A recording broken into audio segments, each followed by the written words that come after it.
দেখুন, সিএটা একটা মানবিক আইন।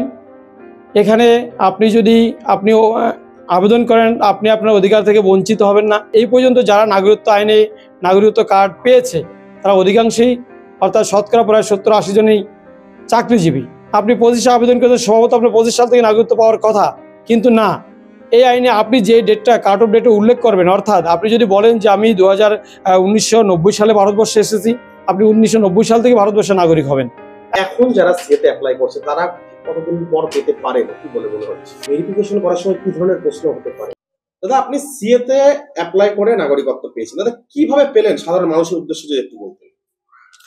দেখুন, নাগরিকত্ব আইন এটা 2014 সালের পর থেকেই মানে চলছে, যে বাংলাদেশ থেকে যারা উদ্বাস্ত হয়ে সহায় সম্বলীন হয়ে, অর্থাৎ এক কাপড়ে রাতের আধারে পালিয়ে যারা এসছে তাদেরকে সরকার নাগরিকত্ব দেবে।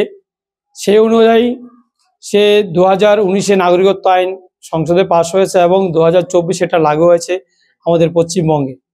তো পশ্চিমবঙ্গে যখন লাগু হয়েছে তখন সাথে সাথে যেহেতু আমি বাংলাদেশ থেকে এসেছি উদ্বাস্ত হয়ে না সহায় সম্বলীন অবস্থায়, তখন আমি কোনো কিছু না ভেবে আমি নাগরিকত্বের জন্য আবেদন করেছি। আমি আবেদন করার 2 তারিখে দোসরা মে আবেদন করার পর 4 মে আমাকে মেসেজ এসছে এবং 11 মে আমি কৃষ্ণনগর পোস্ট সুপারিনটেন্ডেন্ট অফিসে মানে সাক্ষাৎকার দিয়েছি। পোস্ট সুপারিনটেন্ডেন্ট অফিসে ডাকা হয়েছে। তো ডাকা হওয়ার পর আমি 1 মাসের ভিতরেই আমি নাগরিকত্ব কার্ড আমি পেয়ে গেছি। অতএব এই আমার নাগরিকত্ব কার্ড। অর্থাৎ এটা অত্যন্ত মানবিক আইনের ভিতরেই সরকার আমাদের যারা বাংলাদেশ উদ্বাস্ত হয়ে এসছে তাদেরকে নাগরিকত্ব দিচ্ছে। অর্থাৎ এই নাগরিকত্ব আইনে যারা আবেদন করবে তাদেরকে বাংলাদেশের যে কোনো একটা ডকুমেন্টস দেখালেই হলো। প্রথম তো আমাদেরকে অরিজিনাল কপি দেখাতে হতো। এখন সরকার অত্যন্ত দয়াপরবশ হয়ে বাংলাদেশি লোকদের জন্য, যেহেতু বাংলাদেশ থেকে তারা অত্যন্ত নিপীড়িত হয়ে তারা যখন এখানে এসছে, এখন তারা তো তাদের সঠিক কাগজপত্র দেখাতে পারে না, যার জন্য যেহেতু তারা কাগজপত্র সাথে করে তো ভারতবর্ষে আসেনি, তারা যখন মানুষের ঘরে আগুন দিয়েছে মুসলিম মৌলবাদীরা, তখন পালিয়ে সবাই চলে এসছে।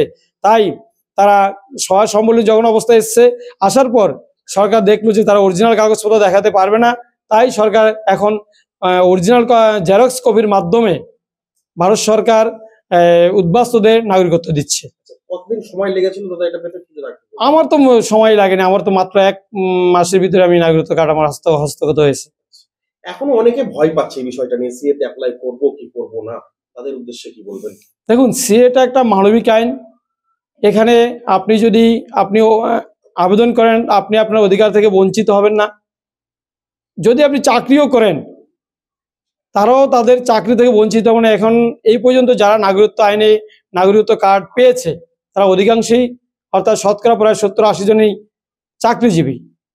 আর আপনি নাগরিকত্ব আইনে আবেদন করলে আপনি আপনার অধিকার থেকে বঞ্চিত হবেন এবং আপনি যেই তারিখটা উল্লেখ করবেন যে আপনি ভারতবর্ষে, যেমন আপনি যদি 2024 এখন 25 চলে, 25-এ যদি আবেদন করেন, দেখা গেল আপনি 25-এ আবেদন করতে সম্ভবত আপনার 25 সাল থেকে নাগরিকত্ব পাওয়ার কথা, কিন্তু না, এই আইনে আপনি যে ডেটটা কাট অফ ডেটে উল্লেখ করবেন, অর্থাৎ আপনি যদি বলেন যে আমি 1990 সালে ভারতবর্ষে এসেছি, আপনি 1990 সাল থেকে ভারতবর্ষের নাগরিক হবেন। এত সুন্দর একটা আইন। আমিও তদ্রূপ 2000 সালে আমি বাংলাদেশ থেকে এসেছি। আমি আবেদন করার সাথে যে নাগরিকত্ব কার্ডটা হাতে পেয়েছি, এখানে স্পষ্ট উল্লেখ করা আছে যে আমি 2000 সাল থেকে ভারতবর্ষের নাগরিক। ওখানে উল্লেখ করা থাকবে যে আপনি যেই সালে, মানে যেদিন আসবেন তখন সেদিন থেকে আপনি নাগরিক, সেদিন থেকে আমি নাগরিক ভারতবর্ষে, এবং আমি যা যা কাগজপত্র করি সব কাগজপত্র আমার বৈধ। আচ্ছা, এখন যারা সিএতে অ্যাপ্লাই করছে তারা কতদিন পর পেতে পারে কি বলে মনে হচ্ছে? এখন ধরুন যারা সিএতে অ্যাপ্লাই করেছে, আবেদন করেছে, তা অতি দ্রুতই নাগরিকত্ব কার্ড পাবে। হ্যাঁ, সরকার আমাদের সেভাবে আশ্বস্ত করেছে। ভেরিফিকেশন করার সময় কি ধরনের প্রশ্ন হতে পারে? না, অত্যন্ত স্বাভাবিক এবং মানবিক, যেহেতু আইন, প্রশ্ন মানবিক আকারই হচ্ছে। আপনার নাম? আমার নাম গৌতম রায়, আমি উদ্বাস্তু সেল নদিয়া জেলা কনভেনার। আপনার নিজস্ব বাসভবন সিএ কি চালু রয়েছে? হ্যাঁ, আমার এই সিএ ক্যাম্পটা 6 জুলাই আমি চালু করেছি এবং অনবরত কন্টিনিউ আমার এই সিএ ক্যাম্পের মাধ্যমে বিভিন্ন এলাকার থেকে মানুষজন আসছে এবং তারা নাগরিকত্বের জন্য আবেদন করছে।